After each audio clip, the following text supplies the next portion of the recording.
So one of the things we ask is, what's the relation between these stages of development and states that you can get into? And again, there's a simple kind of rule there. States are free, stages are earned. So you can get in an altered state, you can get in a meditative state, you can put these earphones on and get into a brain state, which we'll come back to momentarily. And you can be plunged into a whole range of states precisely because they're ever present. We have waking, dream, deep sleep, peak experiences, altered states, and so on. Most of them are available fairly quickly. What we found is that the more you are plunged into a state, an altered state, that is bigger than you are, that is, whoa, what was that? That you can't interpret. It can be luminous, it can be profound, it can be breathtaking, it can be, oh my God. Some people have it just looking at the Grand Canyon, some people have it making love, some people have it listening to music. People have it in meditation. Once that happens, it acts to dislodge just a little bit, your identification with whatever stage you're at. It just loosens it up a little bit because something bigger just swept through you, kind of loosened the hinges a little bit. So every altered state that's bigger than you are at the moment is a micro transformative event. Probably that's why meditation is so effective in transformation, and probably why other things haven't been scientifically demonstrated is you don't do it often enough. In other words, shamanic drumming might help, but if you only do it once a month, not going to work. Meditation usually is once or twice a day, so it's an altered state, once or twice a day, once or twice a day, once or twice a day, really kind of forcing that to happen. Now, if you look at the 4 quadrants, then what we have in the upper right quadrant is one of the ways we summarize the perspectives.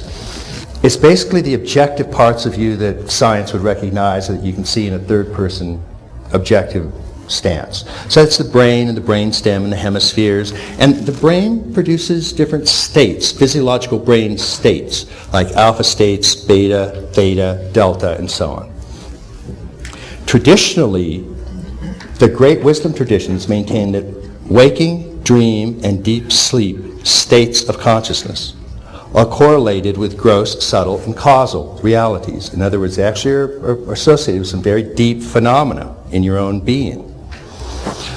Western science has found that waking state has predominantly a type of brain state known as alpha and beta, that the dream state predominantly has theta, and deep formless sleep predominantly delta waves.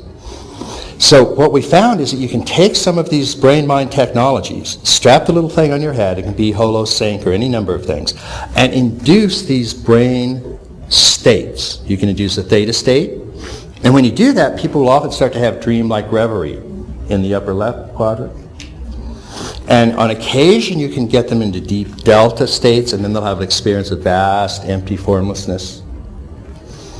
So what happens is, indirectly, what's happening when you use some of these brain-mind technologies, and they're a little bit effective, but not a whole lot effective. There are things they don't do, and we'll come back to this. But the reason it works is when you induce these brain states in the upper right, everything in the quadrants are correlated. So you induce a similar state of consciousness in the upper left. And you experience is at a kind of a waking or a dream or deep sleep state, almost meditative state of consciousness. So you are being plunged into an altered state. And the more you're plunged into an altered state, the more it helps you move through the stages. The more it slightly accelerates your movement through the stages. No stages are skipped. We have a lot of evidence on that. But you can sort of put a few drops of oil on the old spiral and it makes it a little slipperier. There's several things they don't do. And this also very closely relates to several things that meditation doesn't do. But in particular, they're not going to get at any psychodynamic issues because you actually have to go after shadow elements with a very specific type of technique. And if you don't, what happens is the states just kind of bypass them. And sometimes they get worse. States of consciousness are sort of making parts of you strong, and they're making your shadow stronger too. So you come out in certain ways nice and more relaxed, and in other ways that twitch is getting just a little bit bigger. It won't provide you with the context of wisdom. And that's why you have to have a cognitive interpretation that goes along with meditative states. Most of the really great contemplative traditions have, this whole notion of anti-intellectualism is a boomeritis production. All of the great wisdom traditions emphasize intellectual understanding, going hand in hand with experiential meditation. Sometimes they even give it a bigger emphasis, because intellect comes from the root word B-U-D-D-H-I, and all Buddhas are drawing on intellect in the very highest sense, meaning clarity of awareness and cognition. So that is not going to happen by just being plunged into meditative states or just counting your breath or just putting on a headphone. You actually have to come out and have a philosophy that helps interpret your experience.